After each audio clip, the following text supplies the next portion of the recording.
Let's resume our budget briefing and naputulo tayo kanina kay Senator JV. So, Senator JV, you may continue. Thank you, Mr. Chair. Anyway, tama-tama itong earthquake drills dahil talagang di rin man natin pwede maiwasan. Medyo madalas ang earthquake ngayon at lindol. Para ding yung nangyari sa ating bansa, nanayanig ang ating buong bansa at ating buong gobyerno sa nangyari dito sa mga flood control at ghost projects at iba pa. Anyway, to continue, as I was saying, ito pong Senate Bill number 2 that I filed is the Master Plan for Infrastructure and National Development.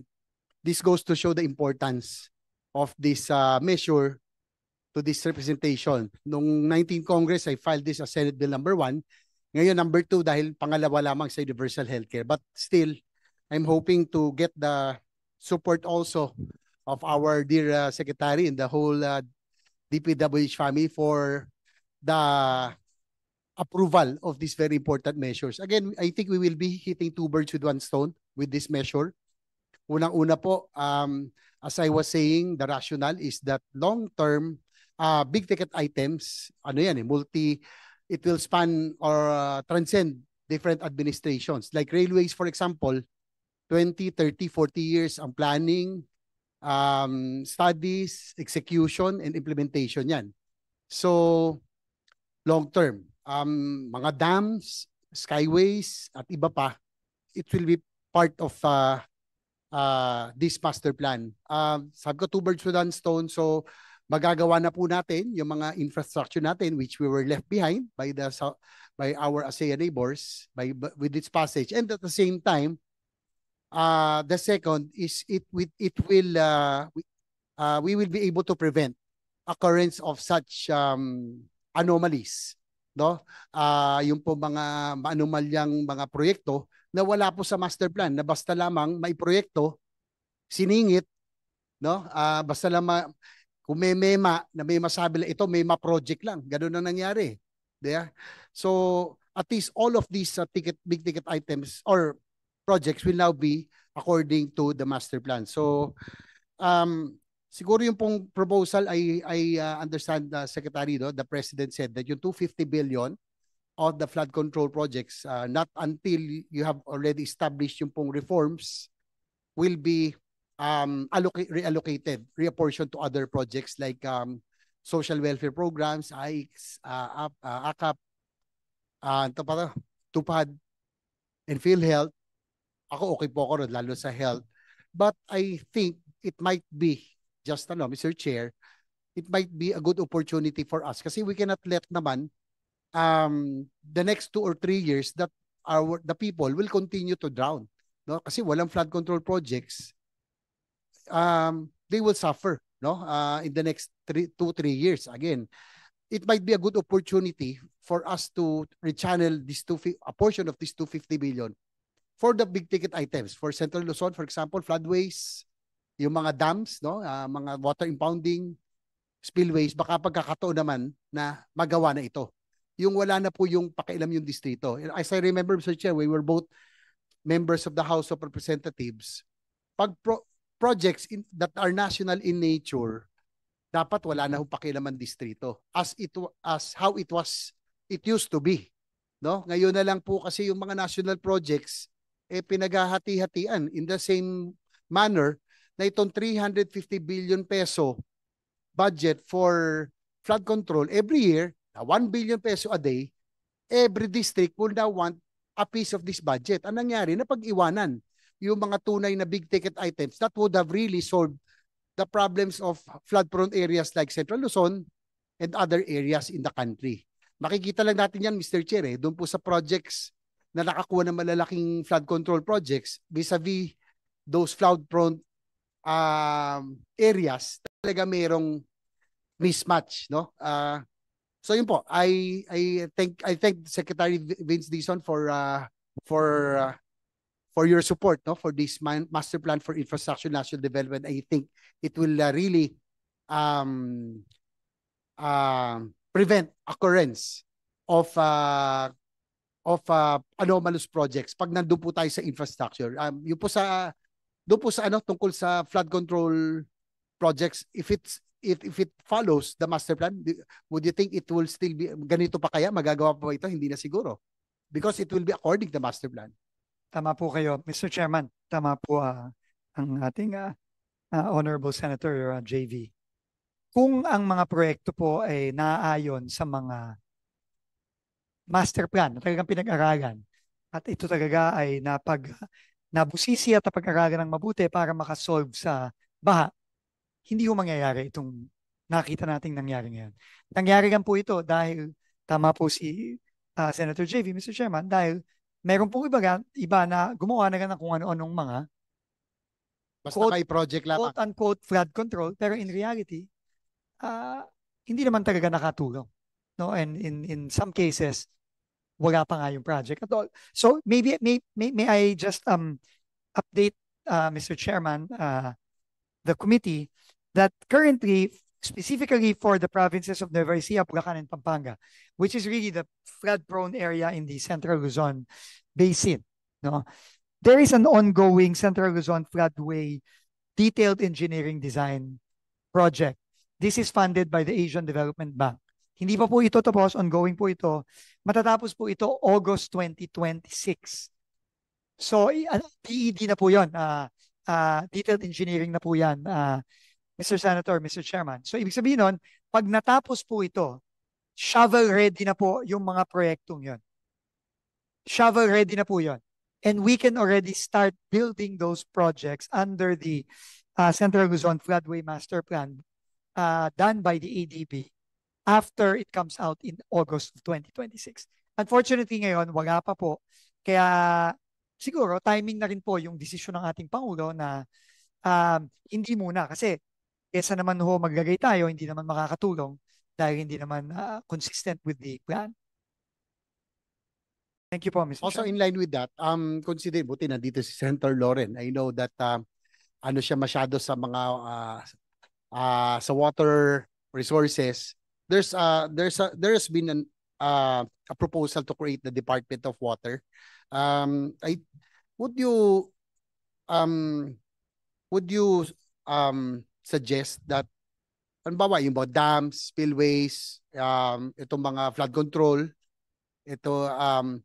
it's about time that we really put up all projects for water management under one full-fledged department para at least masyado ng malaki DPWH. Sa laki nga, hindi nyo na po ma-monitor. Kaya nga ho siguro may nakakalusot. So, is it now practical considering that water is now becoming scarcer every day? Pag tag-ulan, ang dami natin tubig. Pag tag-init, tuyong-tuyo, wala naman tayong tubig. So, nasasayang. So, with the Department of Water, baka mamaya we can manage our water resources more effectively. No? Yung mga water impounding, mga dams, mga flood control na hindi matatapon lamang, iniipon natin. What can you, Secretary Visan, regarding the establishment of the Department of Water, that will be separate from the Department of Public Works? Mr. Chairman, I think the President himself has supported this initiative. I think it is part of several discussions already with Congress and especially in the LADAC. So, I mean, we fully support this po, no, the creation of a separate Department of Water that will handle this. No, kasi kailangan po talaga, very, very important po yung water resources management. And we will support this 100% po. Thank you for that. Meron akong it may be a parochial concern, pero nangyari po ito sa San Juan. Nandito kaya yung NCR director? Siguro alam niya kasi wala na si Yusek Bernardo, siya po yung kausap ko dito. Meron pong bago lang po itong bago ating lang.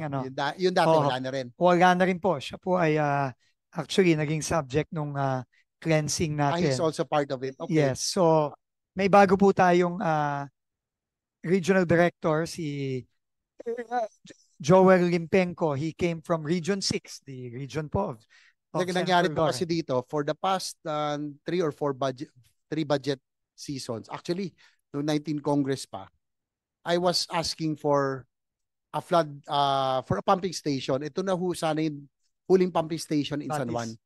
Yung Batis. Ito po yung Batis. San Perfecto, no? tatlong budget season kasi yung flood prone namin, ginaya ito namin sa Nabotas no? Yung kanilang bombastic pump, yung low-lying areas na wala po yung baha because of the pumping station. It has been effective also in San Juan. But isa-isa na lang po ito na ni-request ko for several budget hearings. Ang nangyayari po, oo lang po sa amin, si Yusek Bernardo, si Secretary Bonoan, para siguro mapasa lamang, pero pagkatapos, iirata, susulatan ng district office ng congressman, inuutusan siguro ng mayor namin, na iirata. So, yan po ang kapalit, no?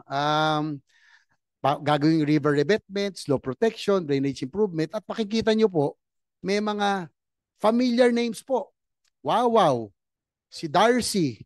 Hello Darcy is there again. Di ba? So, anong nangyari po, ilang taon na, parang ganito, that's why I'm bringing this up. If this happens in our districts, ganito rin ang nangyayari sa buong pangkalatan. Hindi po nawawala ang baha, kakaawa po yung aming mga taga-San Perfecto at Batis. Yung mga kagamitan po nila, pinag-ipunan, motorsiklo, sasakyan, refrigerator, lahat po, nababaha, pinaghirapan po nila yan. Sabi ko nga kay Secretary Bono on that time, tayo po, magandang natin, hindi tayo nababaha, pero sila pinag-ipunan po nila yan. Yan po, yung mga river revetment, slow protection, drainage improvement, si Director, si Director, agree ba kayo na itong mga ito makakatanggal ba ng tubig? Halimbawa magkabaha or ang isang pumping station? Ano ang mas makakatulong? Pumping station po, sir, ang mas effective. Yun na nga po. So for the past three budget hearings, Mr. Chair, I requested for this. Ang sabi ko na nga kay Yusek Bernardo noon, Yusek, wala man pakialam kung sino gumawa niyan, gawin nyo lang, nakakaawa ang aming mga kababayan. Yan yung exact words ko kanyan. Kayo na pong bahala kung sino, gawin nyo lang. Yan yung aking pong exact words. So if this happens in one district, in our own district, ganun din po nangyayari sa pangkalatan. Sa halip ng mga proyekto na makakatanggal ng tubig, baha, pagpapalit-palitan sa mga slow protection, river revetment. Sa totoo lang, minsan pag naka-chopper kami siguro, Mr. Chair, nakikita mo halos lahat ng ilog natin, sementado na. Kahit walang community. Sementado, wala namang in danger. Talagang halatang pin-project lang. And I know you know what I'm talking about, Secretary Dizon. Sana, ito yung mga reforms na, pasensya na, I'm always on the ground. Kami ni Sen Gatchalian, lagi kami nasa kalye at bumabiyahe, napapansin namin to. I hope this does not happen. Ito pong sa San Juan, familiar yung pangalan. Kaya naman pala ayaw gawin yung pumping station na hanggang ngayon lubog. Tignan nyo yung mga contractor, sila Wawaw, Darcy at lahat. Talagang alam na ika nga. Diba? Ito yung mga gumawa ng mga anomalous, substandard, and ghost projects. I just hope you'll take note of this. We will, Mr. Chairman, and your observations are very, very accurate, Mr. Chairman. And unfortunately nga po, sabi nga po kasi ni Presidente, teka, pause muna tayo for 26. Kasi nga, kailangan munang talagang let's put some order in the identification and planning of flood control projects, because as you very accurately pointed out, there is no order. It's just flood control here. Walang plano, walang basehan, walang master plan.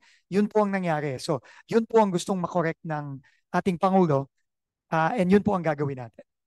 Sana mapasa na talaga yung master plan for infrastructure national development, because this will really, again, two birds with one stone, magagawa na natin yung mga long-term infra, big ticket items, at the same time, prevent the occurrence of these anomalous projects. Siguro, Mr. Chair, to give way to our colleagues' last points, I'm sure na ito po pet peeve nating pareho, no? Yung pong mga maayos na infra, sinisira para ayusin ulit. Alam ko, nabanggit na rin Secretary Dizon yan, na we know for a fact, we're also, we became local officials na meron pong mga talagang periodic rehabilitation of infra projects, no? Kaya lang yung mga nakakalungkot, yung talagang maayos na daan, bubutasin, sisirain para ayusin ulit. Sayang ang pera. Ang dami pa nating infrastructure na pwedeng paggastusan. Minsan, ako nagmumotor ako, kaya mas kita ko talaga yung quality eh. Minsan nadadaan ako, sabi ko, ang ganda ng kalyeng to. Bakit binabakbak? Ang daming masira-sira. For example, yung pong Andaya Highway sa Bicol, sa Quezon papuntang Bicol. Ilang taon na akong dumadaan dyan. Hanggang ngayon, lubak-lubak pa rin. Sana doon na lang kinonsentrate yung Andaya Highway na yun. Ang isa pa, yung pong mga asphalt overlay, na isa din dating paborito ito, minsan 3, 4, 5 patong na para na skyflakes. Kahit anong patong, maluto. Di ba? Mataas na siya sa bangketa. Minsan maganda pa yung asphalt, magpapatong na naman agad. I'm sure alam ni Senator Gatchalian what I'm talking about. So ito yung mga dapat natin i-take note at iwasan na talagang kung meron man, dapat meron sigurong logbook kung kailan yan ginawa, kung kailan talaga due for asphalting or reblocking. Alam naman natin main highways kailangan i-reblock. But there are highways na talaga nadadala ko, lalo ni Maharlika, may sirang-sira na, understandable na kailangan i-reblock. Pero merong maayos, yun yung nakakainis na sinisira. Especially in Metro Manila. Siguro dahil yung mga district dito, lahat ayos na, maraming sinisira at inaayos para lang magka-project. Even then ombudsman, sa aming radio program, pinag-uusapan namin doon. Tulad nung tuloy namin sa San Juan, short span, papunta sa mga villages, walang heavy load. Short span, walang galaw. Sinira, 3 tulay. Ginawa, 3 tulay pa rin. Kung mahaba yon, long span sana, may movement, siguro meron yung duration, pero yung short span, light traffic, di ba? Hindi dapat, sayang ang pera. Hindi tayo, Mr. Chair, hindi tayo mayamang bansa para magsayang ng ganitong pera sa mga infrastruktura na hindi kailangan. And I'm very happy that our secretary, sa kanyang pag-iikot pa lang in his first month, nakita and he has already observed. And last point, Mr. Chair, yung talagang paborito ko, I'm a rider. Gustong-gusto ko talaga yung nakikita ko yung mga bagong gawa. Natutuwa ako pag may mga bagong tulay, bagong bypass road, nakakaiwas sa traffic. Pero nalulungkot din ako, meron ako nakita. Tabing dagat noon, paborito namin yun, gravel pa noon eh. Ngayon, 4 lanes na, pero hindi ko na makita yung dagat. Sa laki ng seawall, hindi ko na makita yung dagat. Diba? Napakaganda sana, pero sa tingin ko sayang yung doon. Well, yun lang yung nakikita kong sana if money spent wisely, ang dami pa nating infrastructure na pangangailangan. Huwag naman sana doon sa mga infrastruktura di na kailangan. So that's all, Mr. Chair. Thank you, Secretary Dizon. Thank you, Yes, Senator Mr. JV. Chairman, may Yes, quickly go ahead. respond lang po. Unang-una po, again, maganda po talaga yung observations ni Senator JV, Mr. Chairman, dahil siya po mismo nakakakita kapag siya umiikot, no? Either nagbabike o nagmumotorsiklo. Una po, on October 7, we issued a nationwide suspension of road reblocking. Nationwide po yan. At meron lang kami, ang sinabi ko po sa mga RDs na nandito sa likod ngayon, mga DEs, na para matuloy, i-justify nyo kung bakit i-road reblock. Kailangan nyo i-justify. And I've asked, especially now we have new OIC USEC for technical services, we need a very clear policy. Kailan lang ba dapat mag-reblock? Kasi ngayon, hindi ho natin, matatawa ka, Mr. Chairman, kung makikwento ko lang sa inyo lahat ng mga Viber na nakukuha ko at mga palusot na nakukuha ko sa mga DE na sinasabi, sir, sira na yan eh. Sabi ko, paano mo nalaman na sira? Basta sir, sira na yan. Ganun ang sagot sa akin, sir eh. No? So hindi na po pwede yun. There has to be very clear parameters kung kailan dapat mag-reblock. Alam naman natin, may mga times na sira na talaga, kailangan mag-reblock. Halimbawa po, yung daang Maharlika natin. Ang problema ko nangyayari, yung mga dapat i-reblock at ayusin, hindi yun ang ginagawa. Ang ginagawa, yung mga maayos, yun ang sinisira. So yun po, kailangan po nating magbago doon. So that is that will be ongoing po at ipipresenta po namin sa Senate once that clear criteria is ready. Sa asphalt overlay naman po, ganun din. No? Kailangan po klaro kailan ba dapat ang asphalt overlay. Minsan po, maayos na maayos ang kalye, i-overlay. At ito po ang masakit, yung quality po ng overlay, yung asfalto, hindi po sumusunod sa tamang standard. So yun po, syempre po, kasi kung kung isang ulan lang, bubutas na, gagawin ulit, papatungan ulit. So, kailangan po talaga mabago yon. No? And it really starts with the criteria, with the guidelines ng departamento. Kasi kung wala pong guidelines, walang criteria, magkakanya-kanya po lahat ng DE.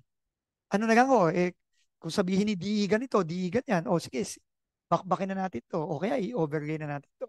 So yun din po ang aking iniutos sa ating bagong OIC for Technical Services and Convergence. Salamat po. Siguro last point na lang, in my observation as a experience as former mayor, siguro I'm sure our chair would agree to this. Doon po sa asphalt overlay, nabanggit ko nga kayo, sinubukan ko na kayo, minsan madalas mataas na kayo sa bangketa sa sidewalk. Siguro kung pwedeng yung maganda yung konkreto, mas maganda wag na i-asphalt overlay. Kasi pag in-overlay nyo, tama ho kayo, because of the quality of asphalt that is what was being used before, ilang taon lang, maulan na lang, isang bagyo lang, yung tuloy-tuloy, bakbak na. Hindi ko alam kung sinasadya yun, baka siguro sinasadya para taon-taon na gawin. Rado pong sinasadya yun. Pero meron namang asphalt overlay that kung nasa specs po, palagay ko mas maganda, smoother, mas maganda sa kalye, lalo sa mga wear and tear ng mas friendlier sa mga sasakyan. Kung ganun yung quality, okay lang po, especially the national highways. Pero kung sa amin nga, sabi ko sayang yung semento namin, matagal na, pero kung i-overlay lang na asphaltong malasado, after 1 year, 2 years, sigurado bakbak na. So yun lang po, I hope you'll take note of that. Thank you, Mr. Definitely, Mr. Thank you, Chair. Secretary. Thank you, Mr. Definitely. Chair.